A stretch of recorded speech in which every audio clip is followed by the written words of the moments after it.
Good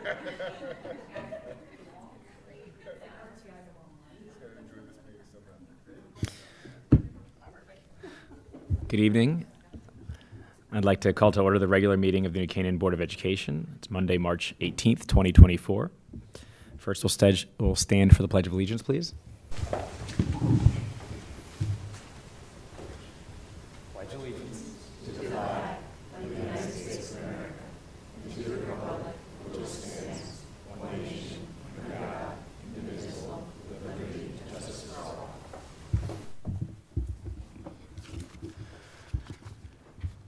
Next, we'll review and approve the agenda for March 18th, 2024. Can I get a motion to approve the agenda? Erica, second. Laura, all in favor? That's unanimous. Next, we'll approve the minutes of March 4th, 2024. Can I get a motion to approve the minutes?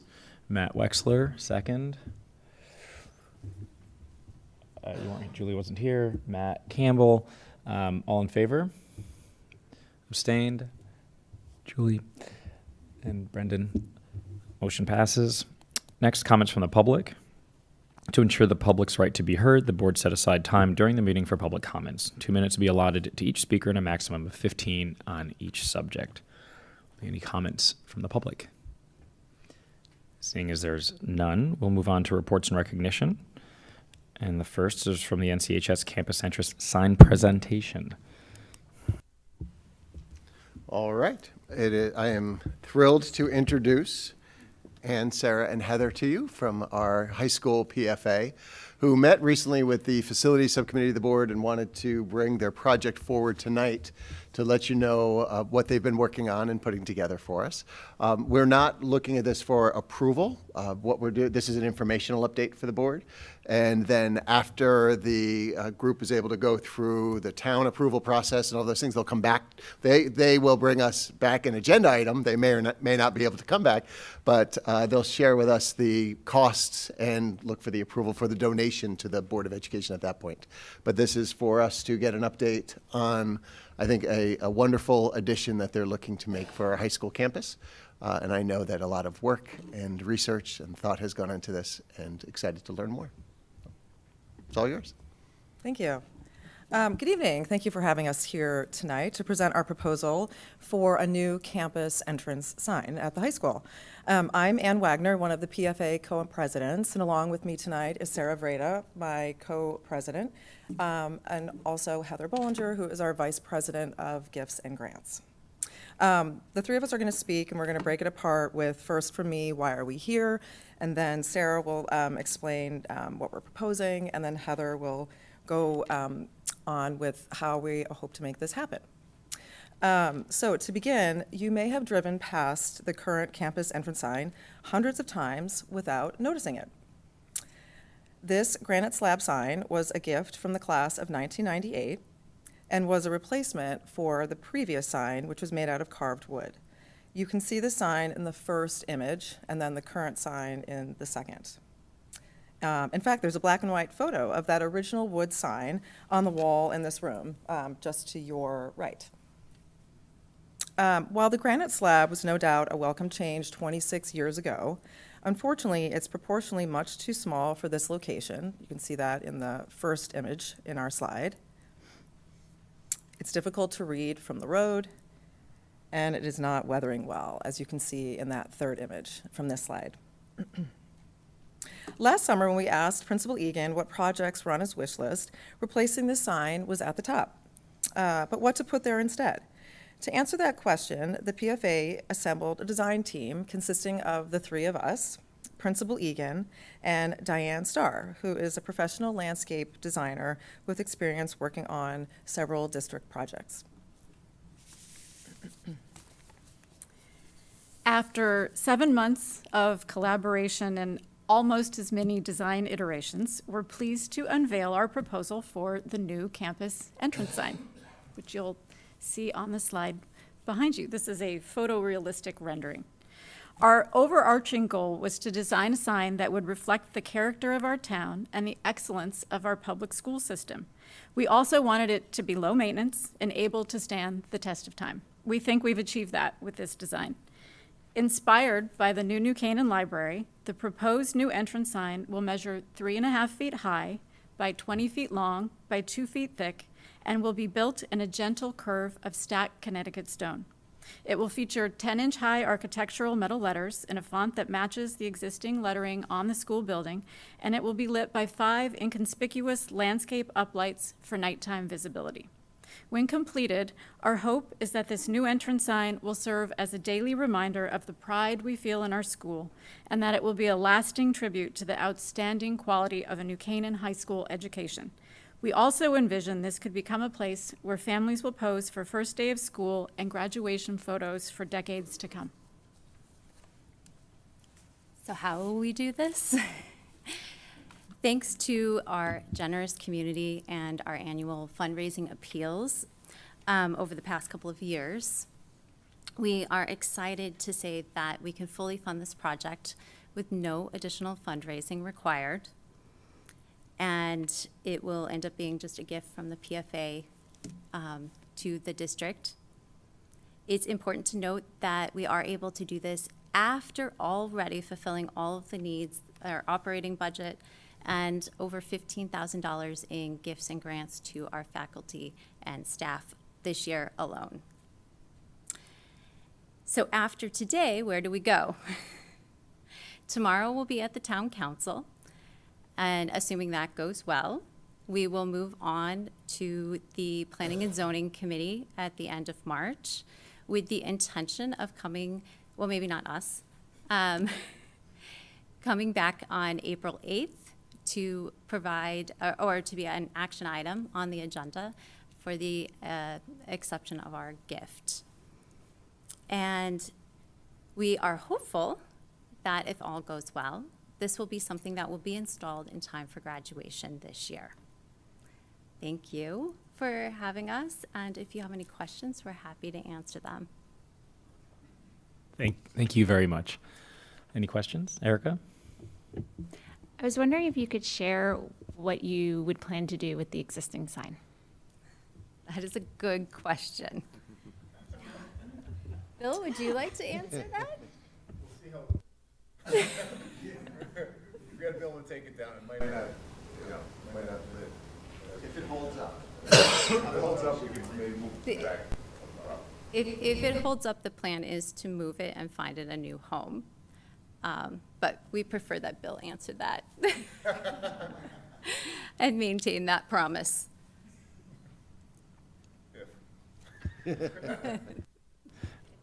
Thank you. Any other questions? I Penny? just wanted to make sure they knew that we switched our meeting from April 8th to April 1st. Oh, Okay. So just check that date on when it works for you to come back. Didn't want you to show up on the 8th and have us not be here. Yeah. Thank you, Penny. Nope. thank you. on April Fool's Day. Yes. And if there's an issue with the first, let me know and we'll work something out.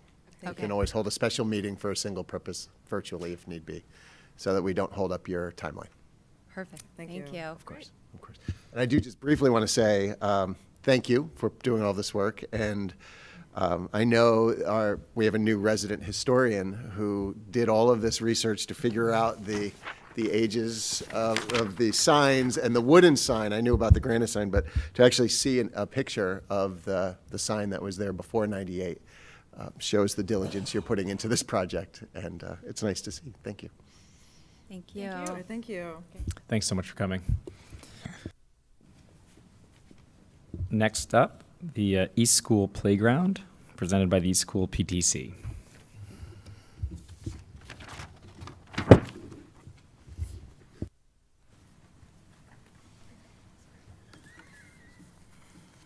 Hi, thanks for having us. I feel way less formal than that amazing presentation. Like that was the high school version of a presentation, and we just have our elementary school version coming. I'm Lauren Scher. I'm one of the PTC co-presidents. I'm Jane Crawford. Nice to see you all. I'm also East PTC co-president. So we're obviously here presenting the East School Playground Project, which is kind of a long labor of love, which started with our current, or former structure, I should say, that had been needing ongoing maintenance since my now seventh grader was in probably first or second grade. They kept coming and kind of repairing it to keep it safe. Over the past few years, it was closed a bunch just for this and that. But over the last year, it kind of really took a turn. And right before school started this past year, they deemed it unsafe. So they removed the entire structure, and it became our fundraising goal. Here's what it is now, empty.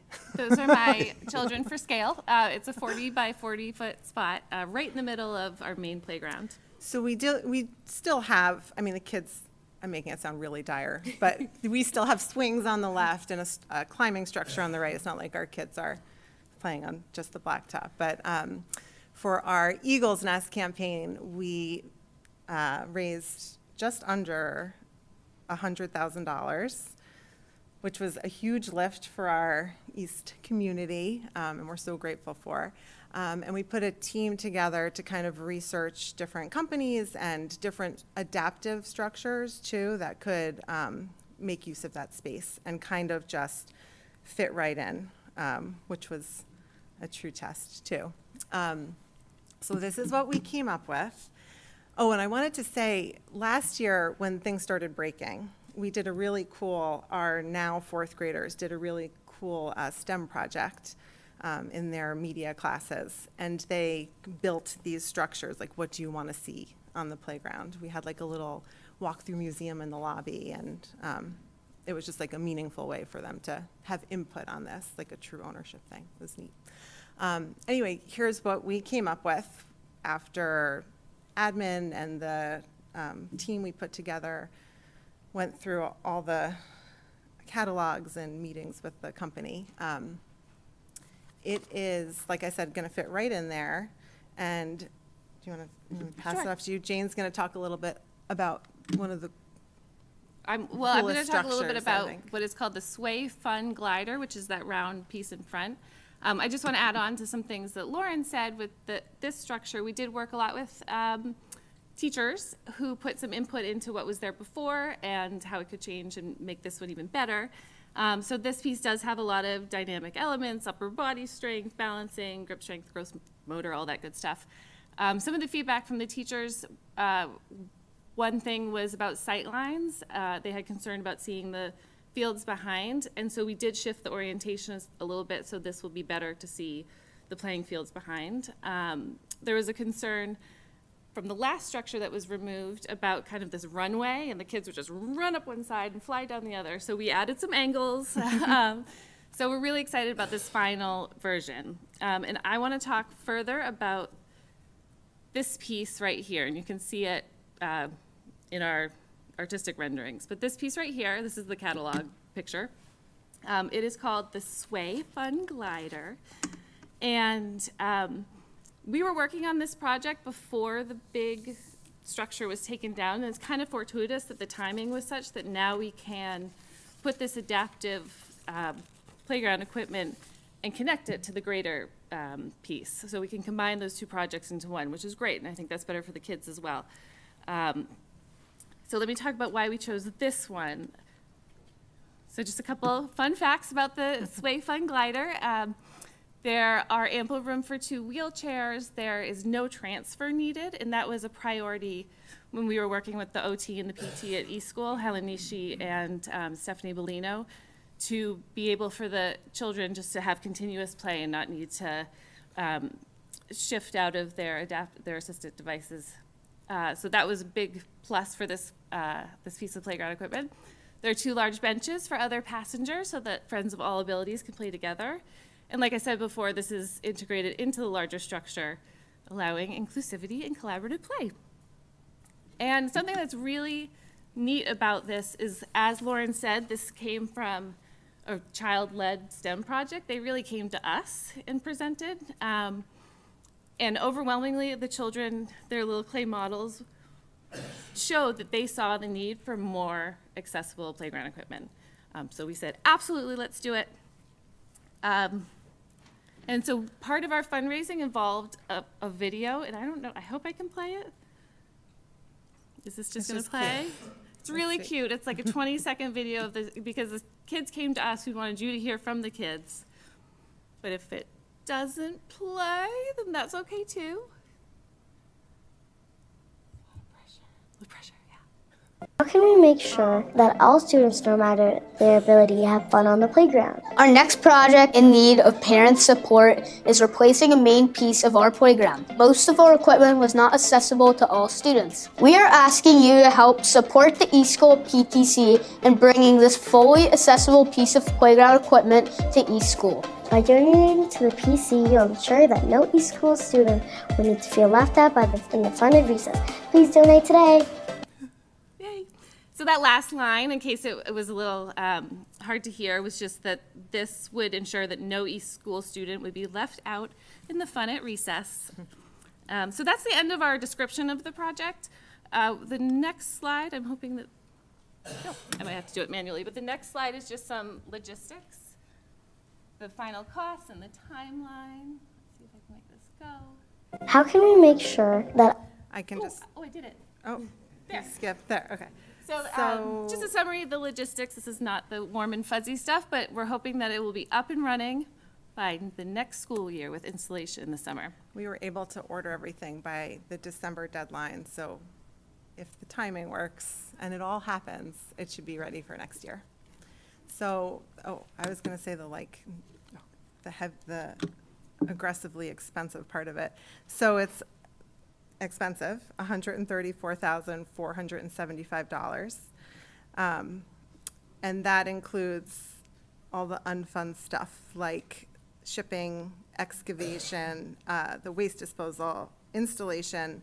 And then there was an option for like that, like they have at Mead, that squishy, what am I Poured looking rubber. for? Yeah. Surfacing. The surfacing, but we opted to do the mulch. It was it was like $80,000 more or was more. something. So we did go for mulch because it just got excessive. But, so that's our final.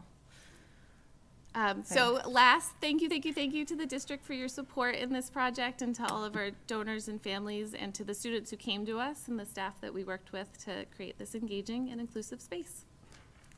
Does Thank you. anyone have any questions? I just as a quick reminder to the board, so first, congratulations, because I know this was not on your long-range plan when this happened this summer, and you know, you're being very generous. It really was about 4 days before school started that we had to pull this out and start to make alternative plans because of the shape of what was there. So we've, as a board, we have in our budget 50% of the costs of the entire structure. And so what we're looking to approve tonight is the 50% or so, which is that $66,000, $67,000 number. But congratulations on really mobilizing very quickly and pulling all of this together for the kids. Makes a huge difference. Thank you. Thank you very much. Any questions? I just have a question. I think, because I remember we had some discussions around the mulch versus the rubber flooring. Is that significantly more expensive for the rubber?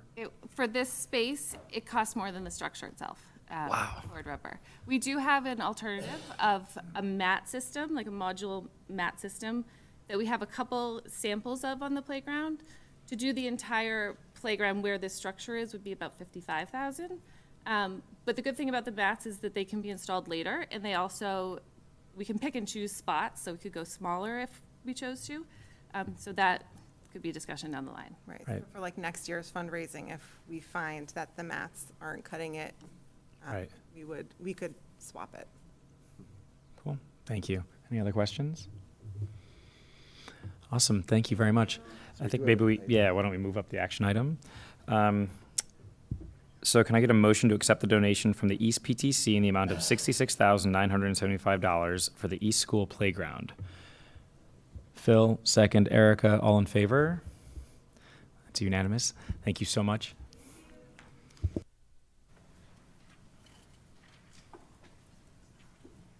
All right, next up, Dr. Carenti in the response to intervention presentation.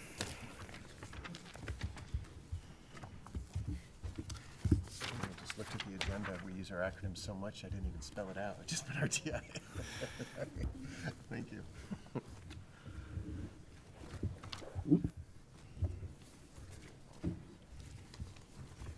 is cool, the structure they put together. Yeah, it's They did a awesome. nice job. Good evening. Thank you for having me here this evening to talk to all of you about response to intervention.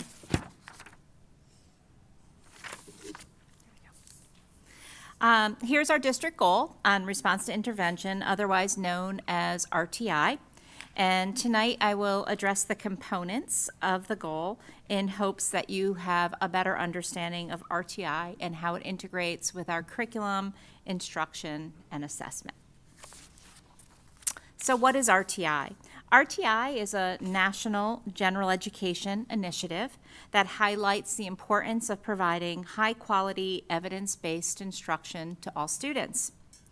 Students must be assessed on the instruction that is provided to them, and educators must respond promptly to students' needs. In Connecticut, this framework is referred to as SRBI, or Scientifically Research-Based Instruction. So the learning needs of 80 to 90% of our student population will be met with our general education instruction and curriculum right in the general education classroom. About 10 to 20% of our student population will need additional supports and intensive interventions to reach that same level of achievement. And with this model, all students will get the support that they need in order to be successful. RTI grew out of research suggesting that traditional approaches to identifying learning disabilities were flawed, and that sometimes students ended up in special education due to other factors such as inadequate general education curriculum, instruction, and limited opportunities for extra help. So RTI focuses on multiple levels of support academically, socially, emotionally, and behaviorally. It is not meant to be a pre-referral process for special education. It is meant to address the needs of all students within general education. So the goal of RTI is to really exhaust all your general education resources before a student is referred to special education. As I stated earlier, Tier 1 instruction is what happens in the general education classroom every day. It's high-quality instruction, high-quality curriculum, and assessments to assure that all students are meeting grade-level benchmarks and screeners in the domains of literacy, numeracy, and even socially and emotionally. To monitor students' progress, the results of screeners and grade-level benchmarks are reviewed at universal screening team meetings at least 3 times a year.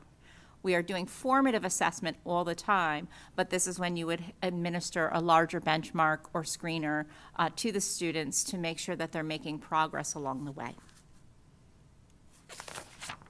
So when we take a look at our reading instruction, the essential components of reading instruction include phonemic awareness, phonics, vocabulary, fluency, and comprehension. When all of these components are research-based and taught in a systematic approach, it helps to make up that little buzzword, science of reading. So these are all the components of science of reading. So phonemic awareness refers to the student's ability to focus on and manipulate phonemes in spoken syllables and words. So it's all done auditorily. We use our Hegarty program, which is research-based. We use that mainly in kindergarten and first grade. And you'll hear in classrooms, teachers will be saying words like sat.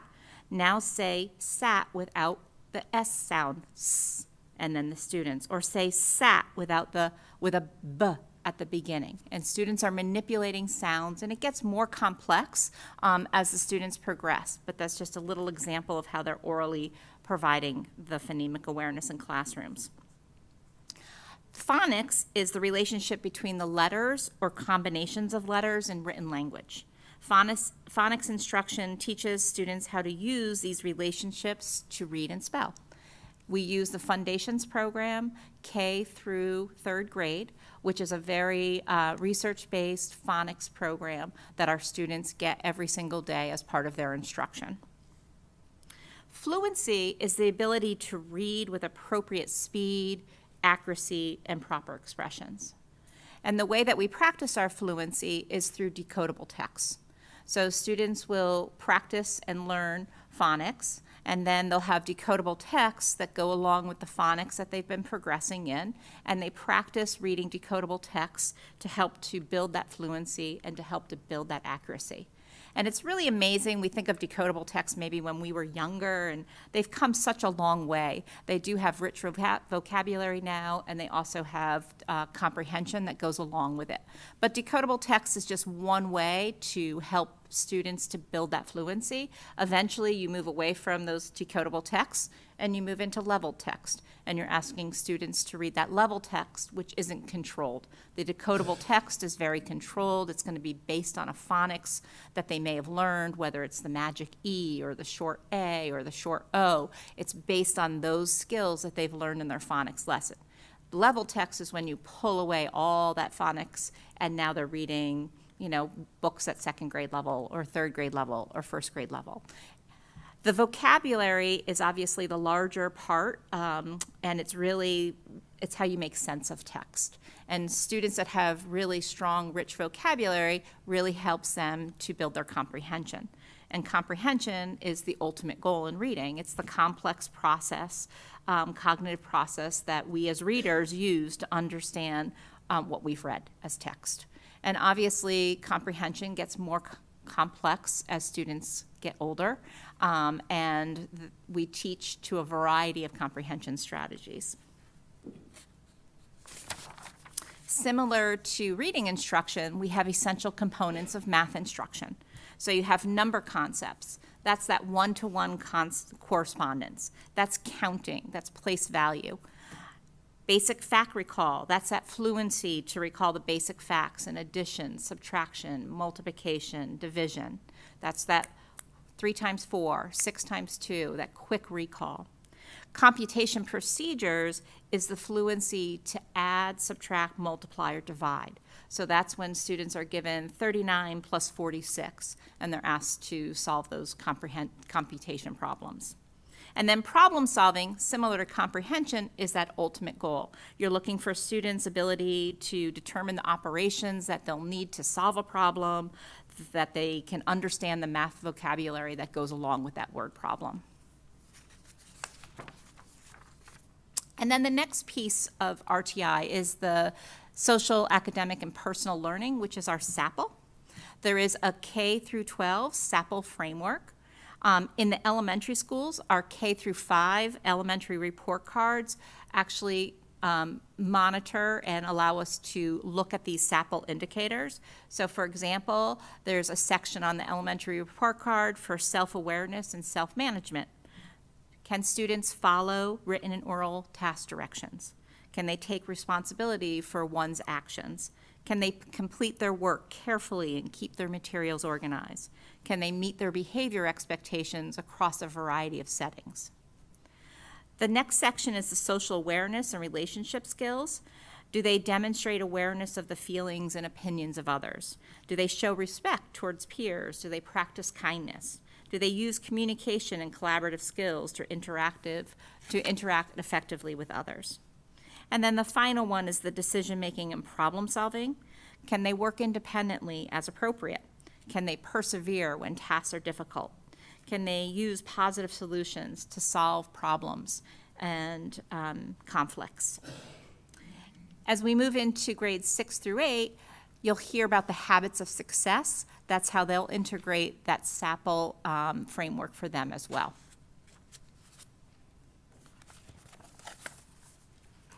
So as I mentioned earlier, we have a variety of assessments that we utilize to determine students' ability to read and to do mathematics. And we'll start as young as in kindergarten, where we'll assess kids with the Haggerty and the Dibbles. The Dibbles is a dynamic indicators of basic early literacy skills. It's probably the only time that you'll ever hear the full acronym. It's always just referred to as Dibbles. But that's really where they get into the letter naming, the phoneme segmentation, the letters and the sounds. It's at the root of what they do. And they're given a Dibbles all the way up through 3rd grade.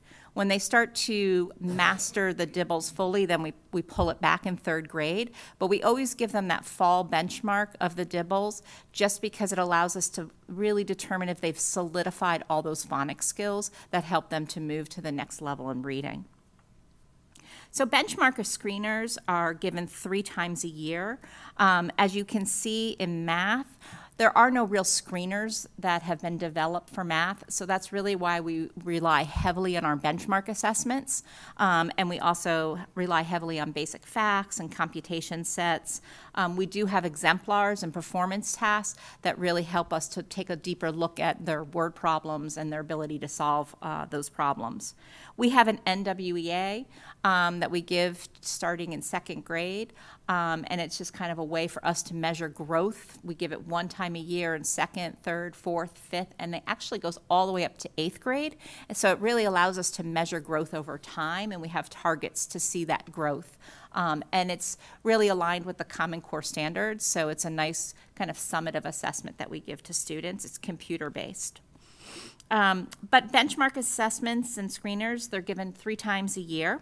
The data is reviewed at universal screening team meetings, which consist of grade level teachers or department level teachers, reading or math specialists, and an administrator. Once again, it's all sitting with general education staff. There's no special education teachers who are sitting at those data team meetings.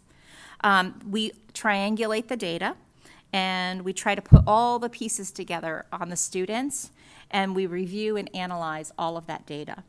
And then if students are not meeting benchmarks, there's different cutoffs for each of the grade levels, then a teacher creates what they call a differentiated instructional record, or a DIR, and the teacher creates a goal for the student, and through small group instruction right in their classroom, they target that goal and they progress monitor to see if the students will learn to maybe understand their phoning segmentation better, or understand a certain phonics skill a little bit better. So they dive deeper with that instruction, working with that student. Oftentimes, there's multiple students who need that. It's just part of good instruction. It's part of what we need to do every single day to make sure that students are progressing within our classrooms.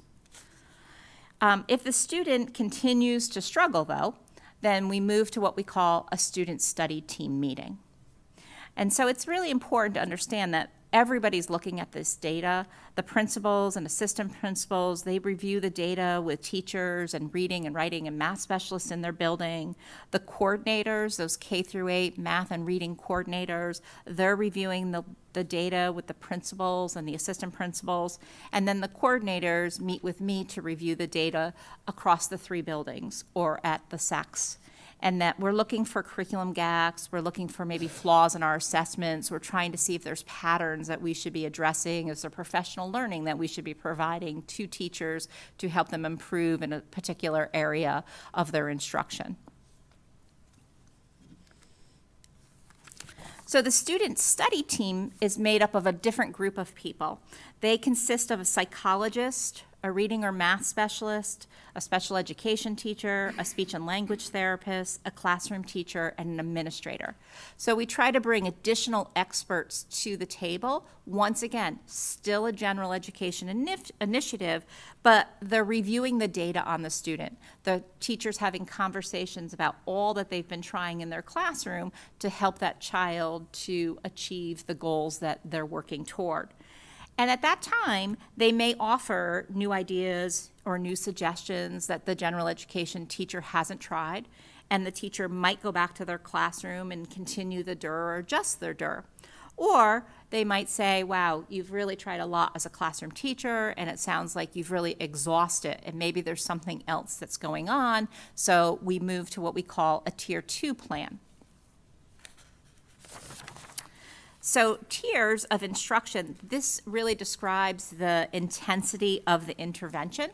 So when they're creating this, a plan is developed, and they have a specific timeline that they're going to establish for when the team, that SST team, that student study team, will come back together to review the progress toward the goal.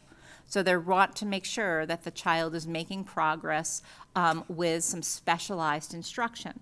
So when we move into Tier 2 instruction, you're now talking about a specialist working with these students. So a reading specialist who is certified in the state of Connecticut will be trained in foundations, they'll be trained in Orton-Gillingham, they'll be trained in research-based comprehension strategies. And they'll be working with students in small groups to help them to work on specific goals that they have, that they may just need a different approach to instruction that the classroom teacher isn't able to give to them. Our classroom teachers are all trained in foundations, but they're not trained at Orton-Gillingham. And then you also have math specialists who are also trained in research-based strategies. And then I don't want to lose sight of our social emotional behavioral. So we do have counselors and social workers and psychologists, and they're trained in evidence-based practices as well. So they might be working with a child in one of those areas on SAPL that the child might be having difficulties with. So once again, after they've had a time where they've worked with this child, possibly 6 weeks, 8 weeks, they come back to a student study team meeting again. And once again, they're reviewing the progress of the data. So the general education teacher is still working with that child in small group. They have a specific goal that they're working with the child on. They're still giving them their general education curriculum. And then you have a reading specialist who has a special goal that they might be working, or a math specialist, and their progress monitoring to see if the child's making the improvement that is needed. If the improvement is made, then the Tier 2 instruction ends and the child goes back to the general education.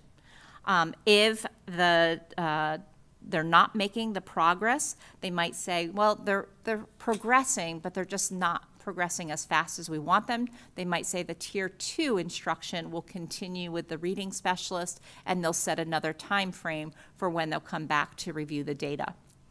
If they're really getting concerned, they might say it's time for us to just move to what we call Tier 3. And that's the next level of RTI. So once again, the tiers are going to increase in the frequency or duration. So perhaps the reading specialist was meeting with the child 2 times a week for 20 minutes, and now they're going to up that to 3 times a week for 30 minutes, or 4 times a week for 45 minutes, depending on the need of the child. Once again, trying to exhaust all that they know within general education. They're making sure that there's no curriculum gap, that there's no instructional gap for this child. They want to exhaust everything. And we do have tiered instruction K-12. It's just going to look a little different. So in elementary school, they're all in their home rooms, they're pulled out of the classroom, they work with a reading specialist for a period of time, they return to the classroom. It's very fluid of them going in and out. When they move into middle school, we tend to use what we call the workshop block. And so that's an extra period in the day where the kids will be assigned to go to a reading specialist or a writing specialist or a math specialist to receive some intense intervention. They also even might receive executive functioning. So they need to work better on their organization or their time management. And they might be seeing a counselor to help improve that organization. At the high school, it looks very different. So we do have support that we offer, but it's driven by courses. So you might have a student who takes a reading course, and so they'll be signing up and they'll take a reading class. Or they might be assigned some time in the writing center or the math center where they'll get extra support. Or they might be assigned some time in ACEs where they're getting some support in the executive functioning, where they're really learning some study habits, or they're learning how to organize their day and to make sure that they can get their work successfully done. Once again, when you think of RTI, though, it's really meant to try to hit those early literacy and math skills as early as possible so that we can determine if it's just a gap or if there's more of a disability that's going on with a student. At any time, I also want to mention here, the child doesn't need to go through all 3 tiers before they can get to special education. At any time, somebody could say, there's something else going on here, and we really do need to go to an evaluation to determine what's going on with this child.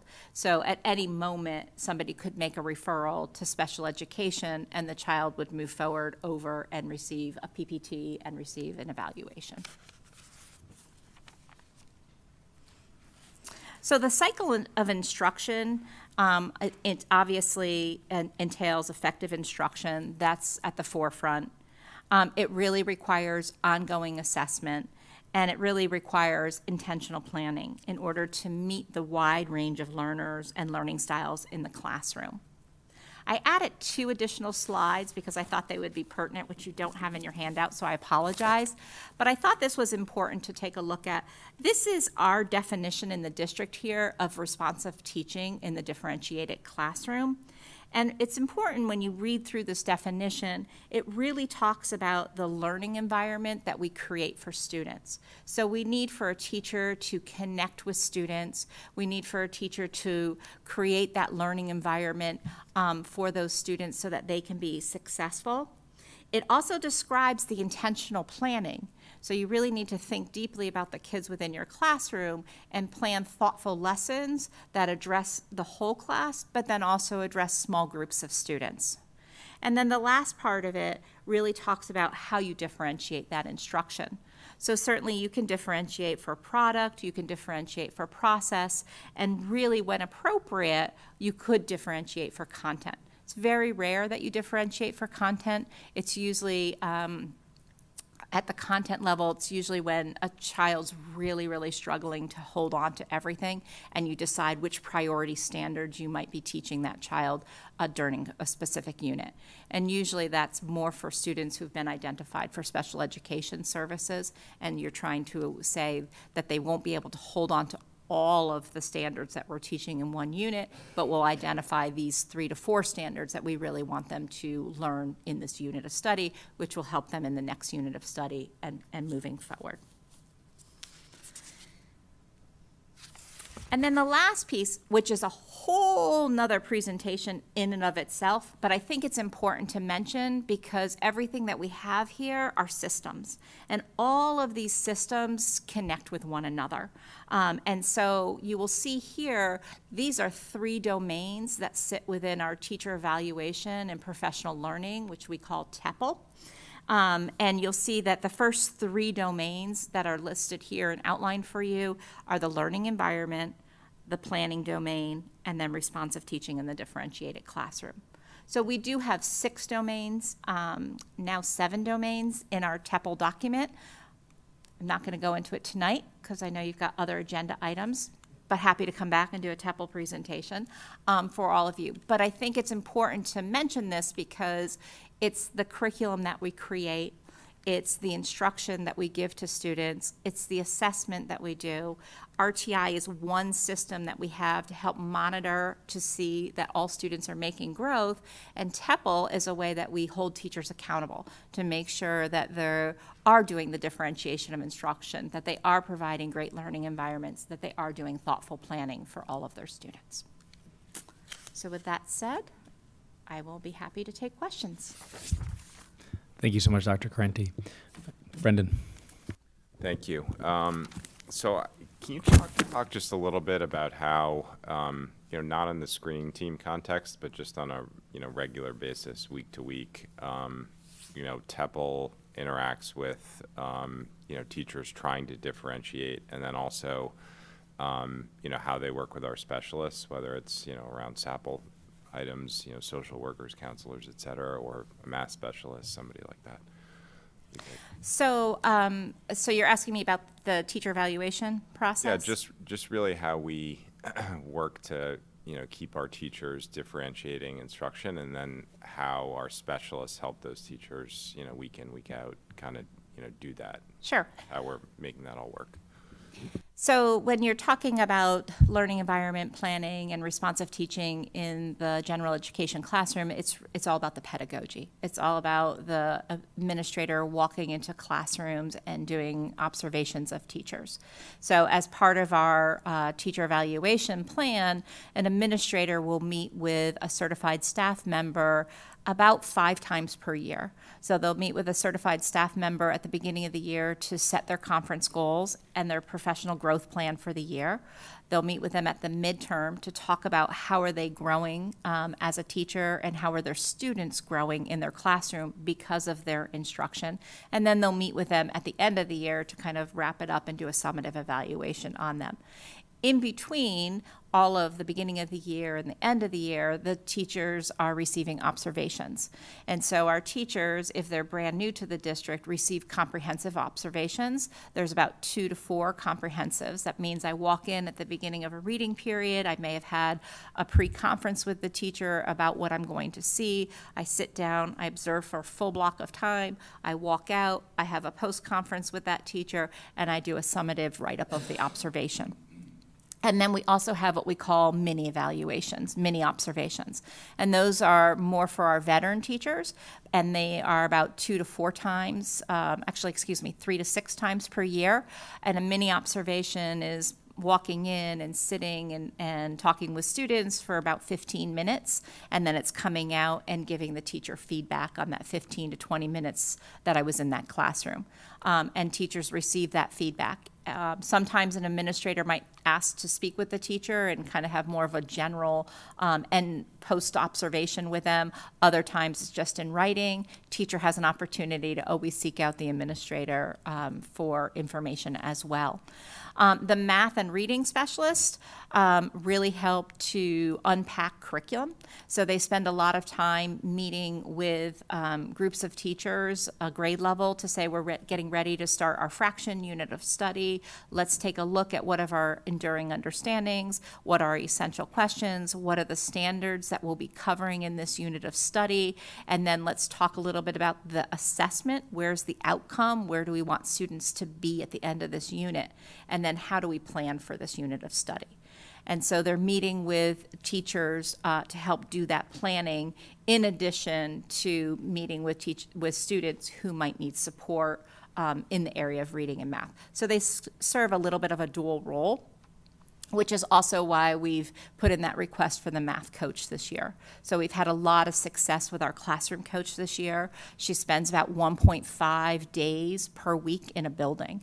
And she probably works with about 25 teachers within that 5-day span. And it could be a teacher who seeks her out. It might be a teacher that the administrators have asked her to meet with. It might be a team of teachers that the IL, the instructional leader, has asked to. Or it could be a pattern that we're noticing across the district with all 3rd grade. And so she'll spend time meeting with the 3rd grade teachers. She's been invaluable this year, especially to all the new teachers that we've hired at the elementary level. The elementary schools have countless brand new teachers that have entered into the building, and it's really helped to establish those great learning environments. How do we know that the teacher's making progress? I can give you a simple example with transition times. So it takes students a long time sometimes to transition from the carpet back to their desk, from subject area to subject area. If you at the elementary level do not have smooth transitions, it will absorb a tremendous amount of instructional time. So you think of a birthday party and you're trying to get the kids from one room of the birthday party to the other room of the birthday party, and it takes forever. You got a few stragglers. It's the same thing in a classroom. You have to have smooth transitions to get from that carpet back to your seat, to get the work done, to get back over to the carpet. They're moving around. So you could say it takes 4 minutes for a transition time. That's not so good. That's a lot of instructional time if you think about it. So what kinds of strategies can you try in your classroom to reduce that transition time and bring them down to 25 seconds where they're moving? And those are just some observable things that we'll be seeing within that classroom coach. Did I answer your question? Yes, thank you very much.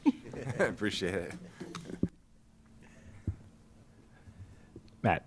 A couple questions. So I want to know, how do you measure success with the RTI program? I mean, what's the sort of, how do you define success? And then, do you have any metrics around that? For example, from a student that is placed in sort of a tier 2, what percentage return to tier 1 versus moving to tier 3 and tier 3 to tier 1? How does that play out? So we're constantly monitoring the number of students that are in RTI, and we're also monitoring the number of students that go back from general education. So it's not unusual to see a classroom that has countless DERs, because that's really that general education, that's really that differentiation of instruction, and really what it allows a classroom teacher to do is to really target in and say, okay, so I know that the majority of my kids have mastered this phonics skill, and I can tell that they've mastered that phonics skill because I give them a foundations assessment. And then I have, 5 kids who didn't master that. They didn't get a 90% or better on that foundations assessment. So now I'm going to start targeting, because I can't keep moving forward if they don't understand short A. And now I'm going to start also teaching short O and short I. So you can imagine it can get really complicated. So they really do spend a lot of time working right within that classroom. And so DERs come and go. It's just part of what we do as far as our differentiation of instruction. And then when they move to that tier 2, that's where you're monitoring, the principals monitoring, the assistant principals monitoring to say, how many students do we have in RTI and how are we bringing those kids back to general ed? I don't have all those numbers for you right now. Happy to run a report for you. But our goal is always to try to have them, move less people in RTI, more people in general education. And those math specialists, reading specialists, they try to help the general education teachers with that differentiation of instruction right in their classroom. I would have to say that the RTI numbers spiked really high after COVID because there were so many gap areas. And I think teachers were just like, I just need help with all the gap areas. And so they were really calling out for their reading, writing, and math specialists to support them. And now I'm seeing those numbers have started to subside. I think the Haggerty program has really helped with the phonemic awareness, which then helps to build to the phonics program. The Haggerty program's now in year 3, so we're seeing some nice improvements in that area. The Foundations program is also helping to support all of that. So I don't have specific numbers to give to you, but you never want it to be more than 10 kids at a grade level. Like you want that percentage to be small. When it starts to get beyond that, then you have to start questioning the instruction or the curriculum or something else that might be going on in a grade level. Okay. And then I guess, at what point, because I didn't see it on here, parent involvement. At what point do you bring in parents or parents brought into, let's say, part of the team, Yep. right, and sort of assessing and working with the children, part of the game plan in addressing some of these deficiencies? So anytime a child is going to move into tier 2, a parent is communicated with. So the parent is notified right away to let them know. It's usually the classroom teacher and the reading specialist or the math specialist that's calling the parent together. They're introducing who the reading specialist is, the math specialist. They talk specifically about the goal that they'll be working on. The reading specialist talks about the progress monitoring tool that they'll use. They communicate the progress monitoring information with the parent, as well as the classroom teacher.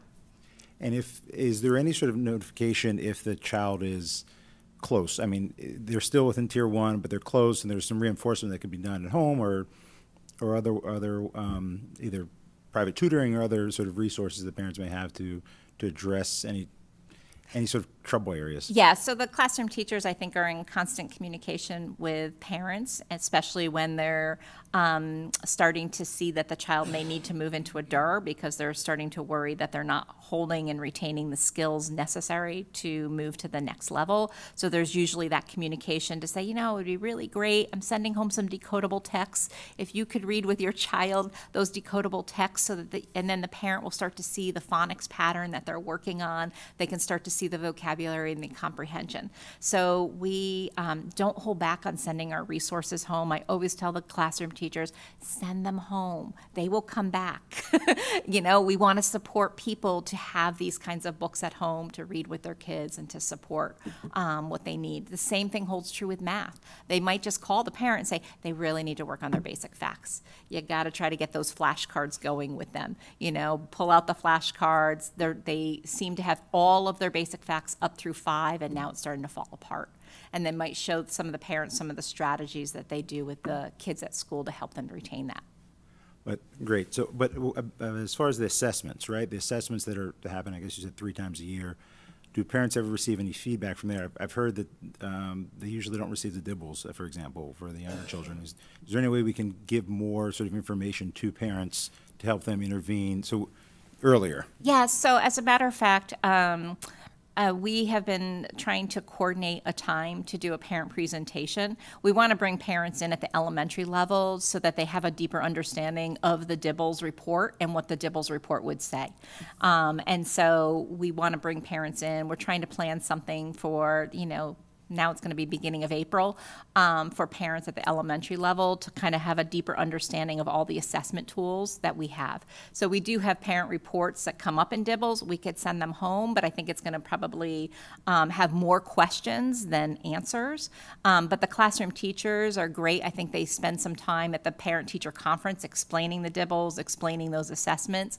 But you're right, it needs to be that 3 times a year where that little letter goes home so that parents can see that they're making progress. So that is part of our plan of doing a parent education session, and then we'll just start sending home all those reports. Oh, that's great. That'd be very welcome. Great. Thank you, Jill. Julie. Thanks, Jill. So focusing on academic growth, that's very straightforward to me. Assessments, math assessments, foundations. How do you measure social emotional growth? So we actually have a little framework that we use and a little rubric that the teachers have created that kind of helps us to say, now you have to remember on our report cards, it's, I'm going to go back in my memory here, but it's C for consistently, or U for usually, S for satisfactorily, or B for beginning. And so within each of those areas that I read in the sample area for like follows written and oral task directions, we have a rubric that's been set up. So what would it look like for a B? What would it look like for an S? What would it look like for a U? What would it look like for a C? And so the teachers use that rubric to help give those grades on their report cards. Once again, it is a little bit subjective. It's not the same as if you're giving, a Dibbles and you're getting a cut score. So, and every teacher, they're not all saying, oh, that child's really on task. It's a little subjective, but the rubric helps us to take a look at that. So like I could give you an example. I have one here. I brought it just in case there was a question.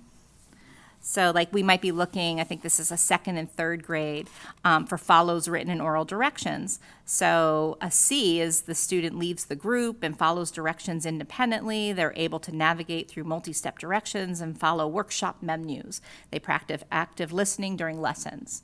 An S might be students need reminders of directions or ask for assistance in following through a task. And they need reminders to be that active listener. So that just gives you an example of how they would look at the rubric and determine is a child a C, a U, an S, or a B. Thank you. Erica. I'm interested in the fact that for reading, there is Haggerty and Dibbles, but there isn't an external screener for math. And I was wondering, do those exist and they're just not ones that we want to use, or are they just not out there? And if so, if you could speak to, if you know, why? So we've been doing a lot of research, and as a matter of fact, that is Jen DePonte, who's our K-8 math coordinator's goal for this year, is trying to really research the screeners that are out there. So every screener that we've come across in the area of math is very cumbersome. So there's Ames Web, there's NWEA, which is multiple choice. Nothing is giving us the clear-cut data that we would want from that screener. So we continue to keep closely following. We've had lots of success with Amplify, which is the company that owns Dibbles. So we're closely monitoring if Amplify would come up with any kind of numeracy screener that we could do, or basic fact screener. But there's really nothing that's great out there right now. And we've researched with other districts. Everybody's in the same predicament that we are. So we do use number corners, which really ties into those number concepts at the beginning stages of the counting and the one-to-one correspondence. And they have little screeners that you can do to see that the students are making progress, but it's not the same intensity as in the area of reading. Great. And then I was also wondering, do you, it's sort of related to Matt's question around kids that are moving from tier 1 to tier 2 or to 3 and then back out. Do you track if students are moving into tier 2, maybe moving out, but then moving back into tier 2, ending up in tier 3? And does that happen very often? What does that generally mean? How does that end up for a student over the long term? Yeah, so there are times that we have to go to the special education evaluation. So we do track it over time. So you might have a child who was receiving RTI in 3rd grade, and then 4th and 5th, it seemed to be okay, and then 5th grade, it's falling apart again. And so you are always going back and looking at those RTI plans. When you start to see patterns like that, usually you're going and doing some type of evaluation within the special education realm. Great. And it doesn't mean that they're necessarily going to qualify for special education, but sometimes the information is invaluable that you gain from that evaluation that allows you to address the child differently. Great, thanks. Phil? More comment than question, but just because Jill mentioned her earlier, it would be great when the time is right to get our classroom coach in front of the board if she's up for it. And maybe it's at the end of the year or at some point early next year, but She is ready. I think she probably is too. So she is full of energy, so she'll be a lot more enthusiastic and really full of energy. But we will definitely bring her in front of the board to give an update to some of the things that she's been doing with our classroom teachers. And it's not just classroom teachers. She works with special education teachers and math, the special area people, music, art as well. So, and we'll bring the principals along because they can really speak about the anecdotal information that they've seen in the classrooms. So. And Dr. Bliss as well. Penny, do you have a question?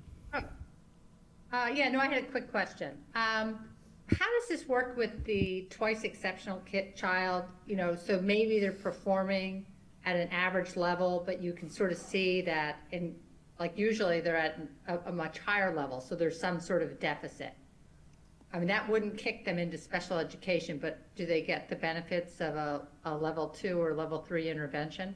Yeah, if they're not meeting the benchmarks, then they, of course, can get the benefits of level 2 or level 3.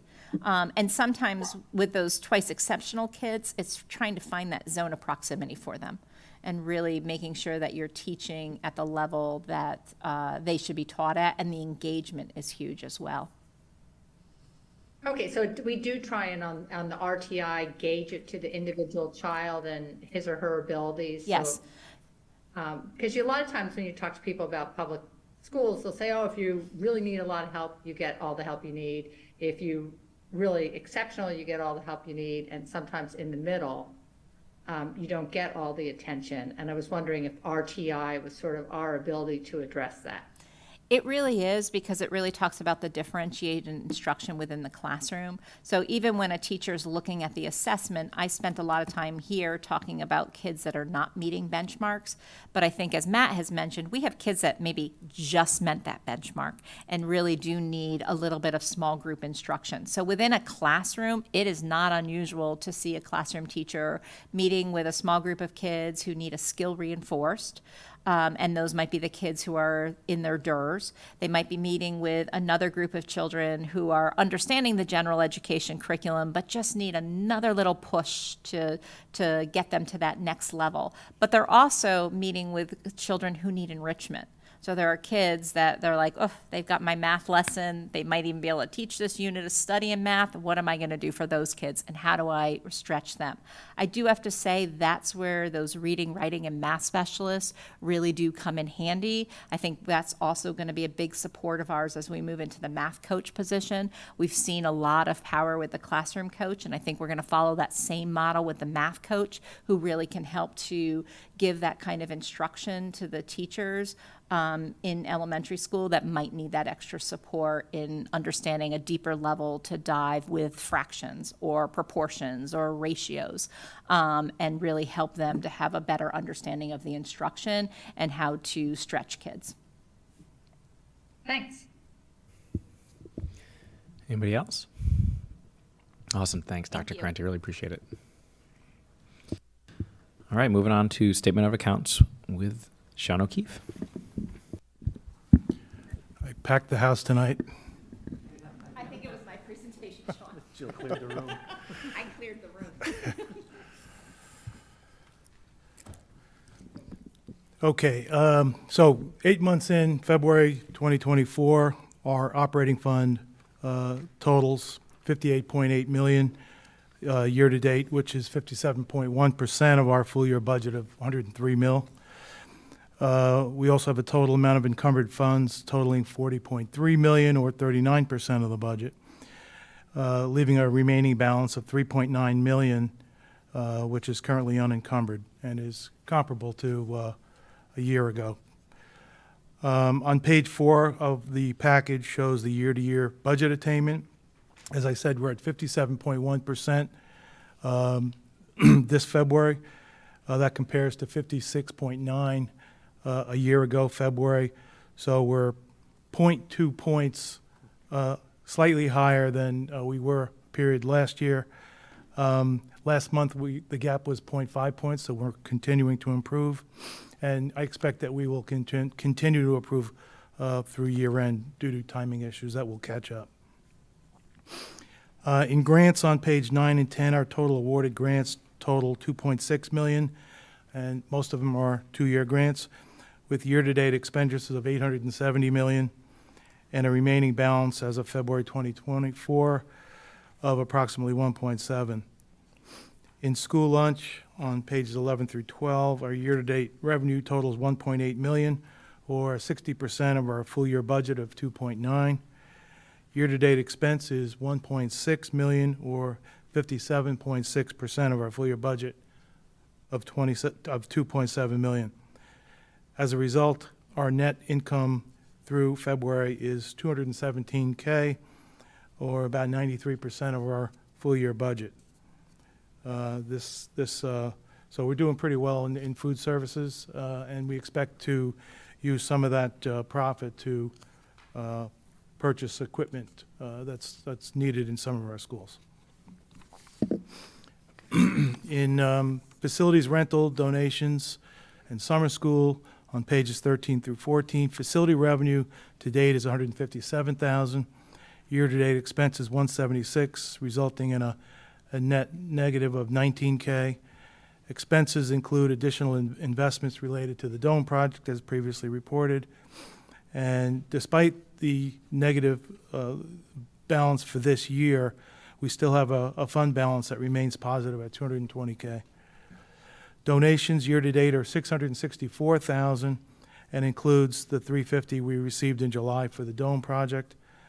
Expenses total 515 through February, and again, mostly related to the Dome project. Summer school revenue, 148, as previously reported, with expenses of 133, resulting in a small profit of 15K. And finally, on page 15, which we started last month, a report on open capital projects with a focus on older projects. A couple of updates for the month. Overall available funds for older projects have come down by 23,000, and we expect quite a bit more in the months coming. The full year 19 project for removal of the oil tank at the high school was completed during winter break, as previously communicated. The boiler projects at the elementary schools are expected to be completed by the end of this month. And we are anxiously awaiting the delivery of our SPED wheelchair vehicle at the end of this week. This has been on order for about 2 years. And finally, paving projects at East and West, especially at West. I think West will be the first one to be done. So we're looking forward to those paving jobs, East, West, and Saks. Probably East and West will definitely get done, but West may get pushed out a year. That's it. Thank you. Thanks, Sean. Any questions? All right. And budget update with Dr. Lutzy. That is great. Thank you. In your packet, you have 2 pages. I will be quick. After the summary last meeting, I think that we can just touch base on a couple of things here, and I'm glad to answer any questions, of course. On the top page, you have simply the breakdown from the Board of Finance request. As you'll recall, in the Board of Finance meeting, they had requested us that we look to about $1 million reduction. We had a capital reduction of about 640, and then we looked at our operating to find some savings in anticipated turnover from the time that we had built the budget till now, we have, believe 8 retirements that we're aware of. So we're comfortable making some adjustments there. And this shows where some of those adjustments are. We did add back in that SAC social worker as well. And then on the second page, it shows where the $630,000 in the capital reductions are coming from. And those are the intercom and PA systems of the high school and over at SACS. As you know, we will be going to the town council tomorrow to present our budget and to engage with them in their discussion. We'll be with them tomorrow night and also on Thursday night. Then next week, I believe Thursday is the public hearing, and then the following week is the vote for the town council. So that timeline's a bit compressed, and we're ready and looking forward to the conversation. Great, thank you very much. We do have another action item, and it's a donation from the All Sports Booster Club. So maybe, Dr. Lutz, you want to? Yes, I would love to. So color this on just that. came in on Friday, and we wanted to move it right to you so we can get the check going and pay our folks. So this is another incredibly generous donation from the All Sports Booster Club. And as you'll recall, they donate each season to help supplement the coaches that our budget provides for, because they believe that lowering the coach to athlete ratio leads to a more effective instruction and increases the opportunities for positive student-coach experiences.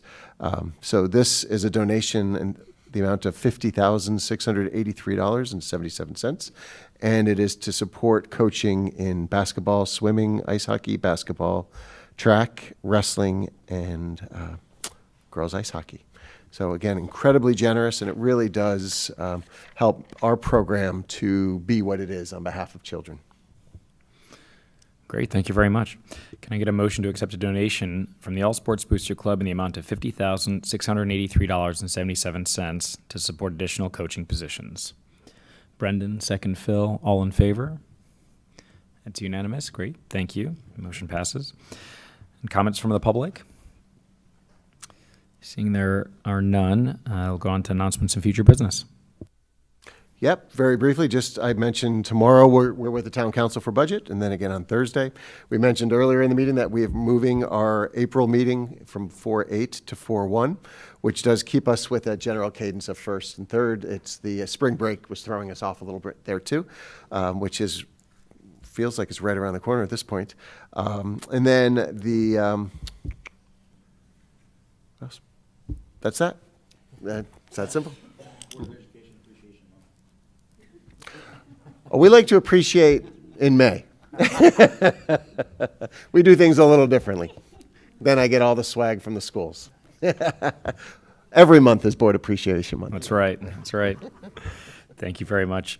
All right, so now we're going to adjourn into executive session. And we're going to move to adjourn to executive session in accordance with CSG 1-200.